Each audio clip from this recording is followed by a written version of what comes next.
Hello, today we will guide you through how to switch accounts in Meta Business Suite.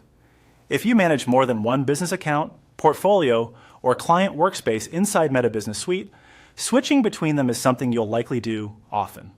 The good news is that the process is simple once you know where to look.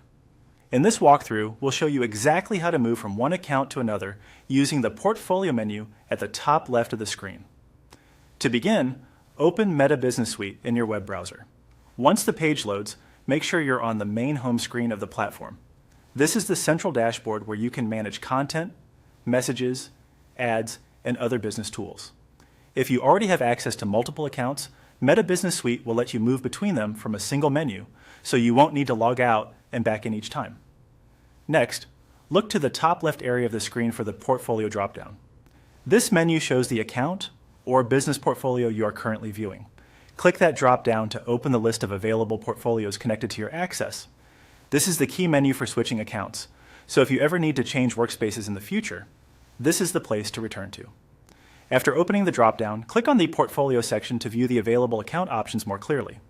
Depending on your setup, you may see several business portfolios listed here. Take a moment to confirm you're choosing the correct one, especially if you manage multiple brands or clients with similar names. Selecting the right portfolio helps ensure you're working in the correct account before making any updates or changes.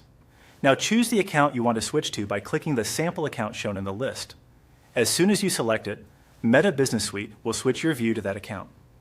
You may notice the dashboard refresh, and the business assets, pages, or tools displayed will update based on the account you selected.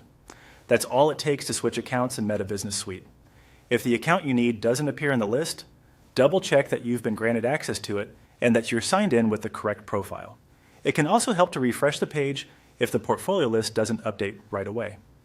Thanks for following along. You should now be able to switch between accounts in Meta Business Suite quickly and confidently whenever needed.